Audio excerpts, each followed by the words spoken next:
There. Alrighty. Yes. Say hi to everybody. I am. Somebody's phone is noisy. Sandwich generation. Hey. There we are. Look at that. There we are. Look at that. Thank you for reminding me. What? That now would be a good time to make sure I don't have it on to ring. Right? Oh, yes. To make sure your phone doesn't ring. Right. Yeah. Right. I will do the same thing. Okay. But the problem is, for anybody out there trying to get in touch with me, I turn it on Do Not Disturb and I forget to turn it back. Yeah. Yeah. I know. Me too. I do. So, it doesn't want to do that. I'm just going to go like this. If you're wondering what we're doing, we're just killing time till 6 o'clock. That's all. And getting an idea of our video, how it's going to shoot. Okay, yeah. Do Not Disturb on. Yeah. And hello. Just a second. Hi, everyone. Have you got your Do Not Disturb on yet? I do. It's not quite. Oh, it's 6 o'clock.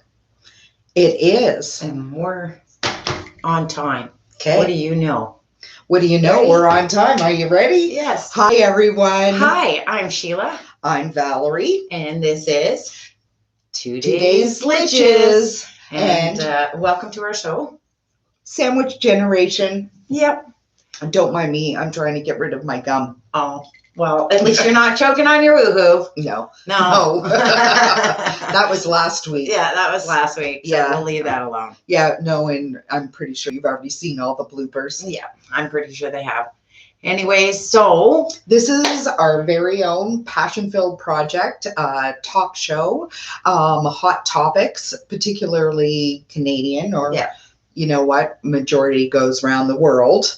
It's our perspective. Right, generational perspective, therefore Sandwich Generation, because we have parents above and children and grandchildren below. And so there we are. It sounds so wrong to say they're below. They're not below. They're not below. Just in the generations. Just generation. They're younger. Right. We're older. Right. We are our parents. I agree. Mm-hmm. It's okay. So cheers to that. Saying hi to everybody. And guess what time it is? New news. All right, for new news. So spring's just around the corner, and although, and I've seen some seen some postings out there of people starting their plantings and everything, and well, we still have snow on the ground in Grand Prairie, Alberta. So we're not just planting anything in the ground. To be honest with you, it's never safe to plant anything before May long weekend. Right. Not in Alberta, because it could snow. Very much so. And it has. That's the biggest. So that's our new news. That's our new news, is that we are going to be doing our planting episodes. Yes. So we are going to be starting seedlings, right? And we're going to be looking at what vegetables we may want to plant this year. Right. Tomatoes, definitely. So flop or no flop, you'll know. Yeah. Yeah. And we're going to be videoing it and putting it out. And what we really want is we want to see what you guys are up to. Right. And what your plants, because we'd like at the very end, once we have grown our plants, beautiful flowers, our lovely vegetables, we'd like to have pictures and do a collage. Yeah. Or, you know, even. So maybe, you know, what you're growing, you could kind of send us some pictures, and you could do that at 2 Days Litches at gmail.com. That's right. I almost said 2daysliches.com, but you can reach us there as well. Yeah. That's our website. Right. But we're going to start doing that very shortly. Yeah. And we'll see what we are going to put together. I love planting and flowers, and I literally can lose myself all day out there doing that kind of stuff. So we would like to be able to share that with you guys and have you guys share back with us. That would be awesome. So that's our new news. Yay. Next hot topic. Hot topic. Well, we're on a series about separation and divorce in Canada. Last week we focused on the children, parenting, and before we get into the support and everything, I did want to do a little, sort of disclaimer or what have you, and just say that when dealing in separation situations, putting together a parenting plan, probably the best advice I could give anybody to work with the other party and put together something that everybody can live with. Right? Because after all, you guys are the parents, the ones to be making those decisions. And someday you'll be older and the children will be older. Exactly. And generations will be older. Exactly. So we decided to focus, believe it or not, we've already done this segment, but it didn't get taped. We thought we were taping, and it was an awesome segment. It really was. But it didn't get taped. So we're back at it again. But during the segment, we were trying to put the children all in one basket and deal with. And we realized it was just too big of a basket. Too big, because when we got into with support, the children and then support, it just started snowballing. And one of the reasons we wanted to separate that is because even in the eyes of the law, they separate the children, the custody, access, parenting from the support, money, from the support. Oh, right.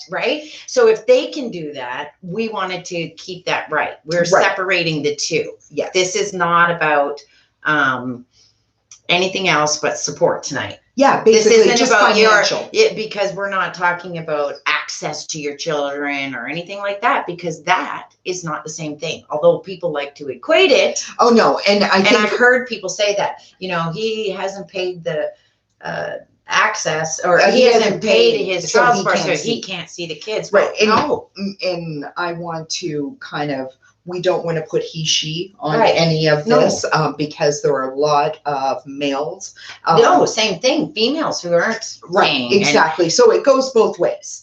And I guess that adage, you don't pay, you don't see. You can't use your children as possessions or property. They are not. And they put them in separate boxes for a reason. And I think I had previously discussed it before, but I'll just say it very quickly. The best way to equate it is there are situations out there where a parent is ordered not to have contact with the child for maybe mental health reasons or addictions reasons or something like that, but they still have to financially support that child. Then there's other circumstances where a parent has become disabled or unable to work, and they do not financially have the ability to pay support, but they still deserve to have a relationship with their child or children.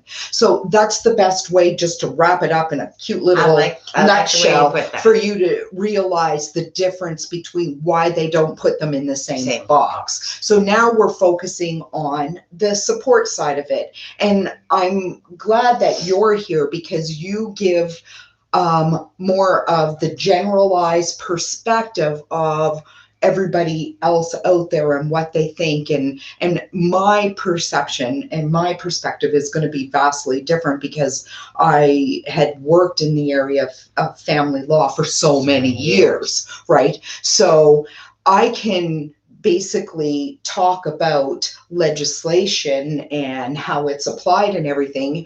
I cannot give legal advice, nor would I.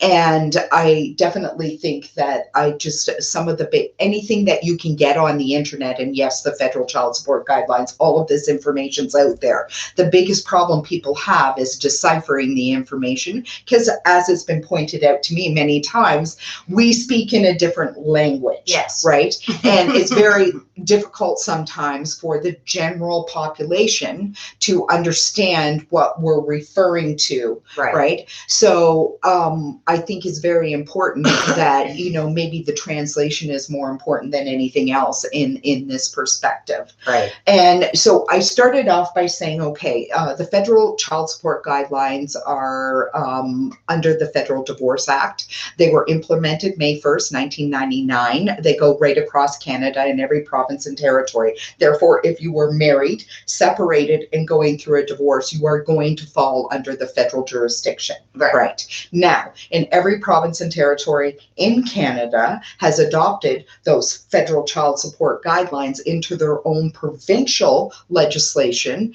in relation to parents who were never married, may have been common law or what have you.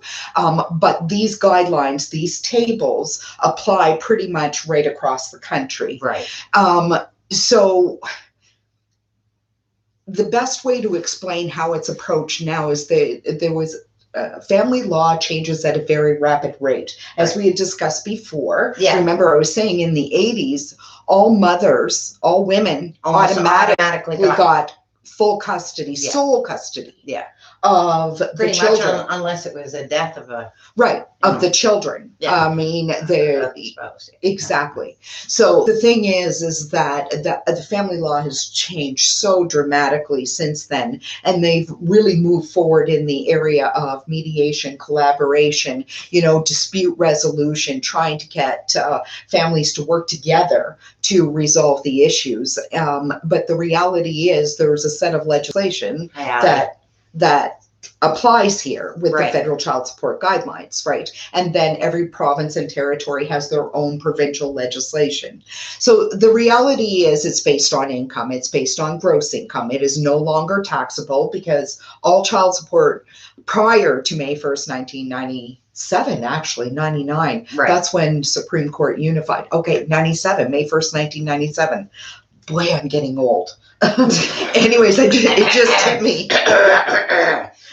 Anyways, it just hit me. So May 1st, 1997, that was when it changed. So automatically now it is non-taxable. Child support is completely non-taxable. The party paying support cannot claim it as a deduction. The party receiving the support does not have to claim it as income. So that was huge because it is, believe it or not, when you think about it, it is for the support of the children of the family.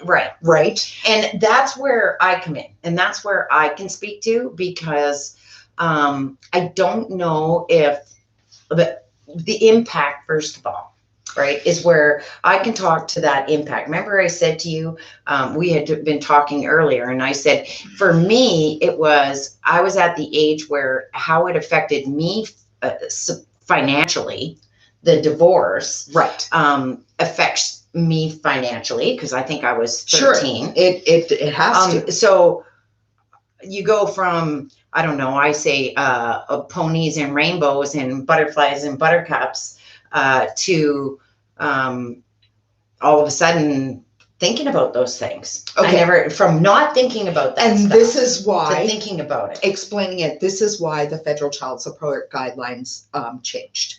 They changed because they were not equitable. And what that means is it was a lot of it based on debt, what we call debt ratio. So if somebody goes into court and they have a lot of debt, they have about they have a cottage, they have a home, they have a lot of debt, they have vehicle payments and everything. They go into court even though they're making $130,000 a year, and back then it wasn't, let's say $60,000, which was a really good income.